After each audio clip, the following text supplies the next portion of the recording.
আসসালামু আলাইকুম। সবাই কেমন আছেন? আশা করি আল্লাহর রহমতে সবাই ভালো আছেন। আজকে আপনাদের সামনে নিয়ে আসলাম একেবারে দেশি স্বাদের একটি মজার রেসিপি, কচুরমুখী টাকি মাছ শিদল দিয়ে মজার রান্না। তো আমি রান্না করব। এখন বসিয়ে দিয়েছি একটি ফ্রাই প্যান। আর ফ্রাই প্যানে আমি টাকি মাছগুলো লবণ হলুদ দিয়ে মেখে নিয়েছি। সেই মাছগুলো ভালোভাবে ভেজে নেব।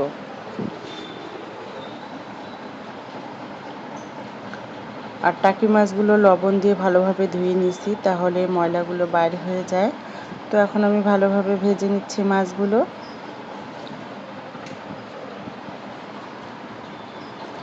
আর দুই সাইডে ভালোভাবে ভেজে নেব।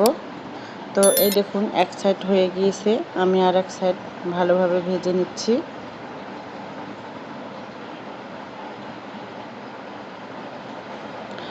আর কচুরমুখীগুলো আমি ভালোভাবে লবণ দিয়ে কষলে কষলে ধুয়ে নিয়েছি, যাতে নোনা টাইপ থাকে সেগুলো বাইর হয়ে যায়। তো এই দেখুন, মাছ ভাজা হয়ে গিয়েছে। এখন আমি মাছগুলো তুলে নেব।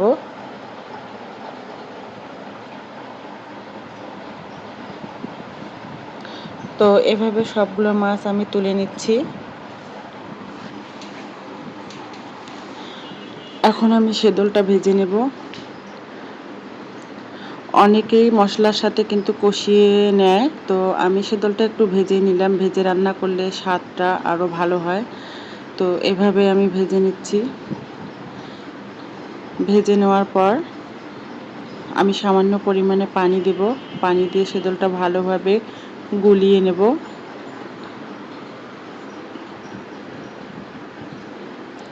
তো এই দেখুন, সেদলটা ভালোভাবে আমি পানির সাথে গুলিয়ে নিচ্ছি।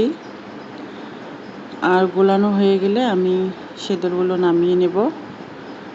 নামিয়ে এক সাইডে রেখে দেব। তো আমি আর একটা হাঁড়ি বসিয়ে দিয়েছি, আর দিয়ে দিয়েছি পরিমাণ মতো তেল।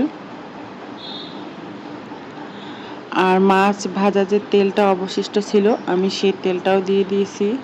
আমি এখন পেঁয়াজ কুচি দিয়ে দিলাম। পেঁয়াজ কুচিটা হালকা ব্রাউন কালার করে ভেজে নেব।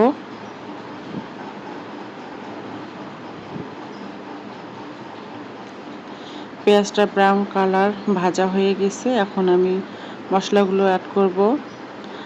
রসুন বাটা, আদা বাটা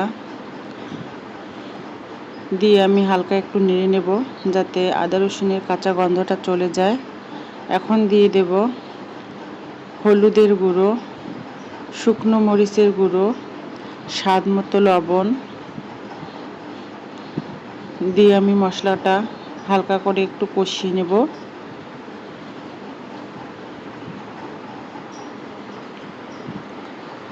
তো এই দেখুন, আমি হালকা করে কষিয়ে নিচ্ছি। কষানো হয়ে গেলে এখন আমি ধুয়ে রাখা কচুরমুখীগুলো দিয়ে দেব। মশলার সাথে কচুরমুখীগুলো আমি একটু হালকা করে আবারও কষিয়ে নেব।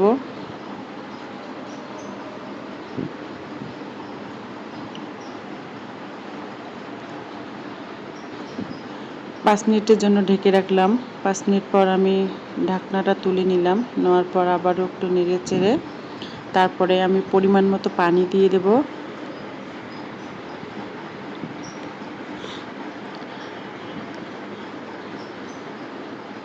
তো পানি দেওয়ার পরে আমি আবারও 10 থেকে 15 মিনিট ঢেকে রাখবো, যাতে কচুরমুখীগুলো ভালোভাবে সিদ্ধ হয়ে আসে।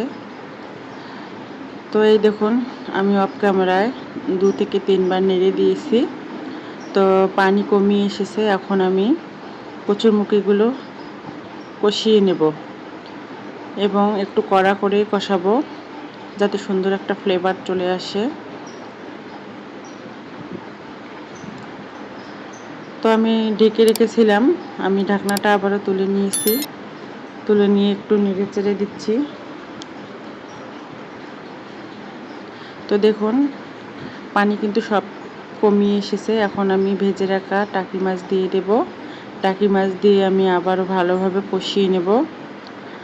আর যত ভালো কষানো হবে, খেতে কিন্তু ততই স্বাদ হবে। তো দেখুন কত সুন্দরভাবে কষিয়ে নিচ্ছি আমি। কষানো হয়ে গিয়েছে, এখন আমি দিয়ে দিলাম পরিমাণ মতো পানি। কচুরমুখী কিন্তু সিদ্ধ হয়ে গিয়েছে। আর কচুরমুখীগুলো আমি গোটা গোটায় রাখবো, সামান্য একটু ভেঙে ভেঙে দেব। তারপরে দিয়ে দিলাম ভেজে গলিয়ে রাখা সেদল, দিয়ে আমি একটু আবারও নেড়ে দেব। আর এই সেদল শুটকিটা বানানো হয় কালা কচু দিয়ে, এজন্য রঙটা একটু কালো টাইপের হয়, কিন্তু খেতে খুবই সুস্বাদু হয়। তো আমি নেড়ে চেড়ে 10 মিনিট ঢেকে রাখবো, যাতে সিদুলের ঘ্রাণটা মাছ এবং কচুরমুখীর সাথে ভালোভাবে মিশে যায় এবং সুন্দর একটা ঘ্রাণ চলে আসে।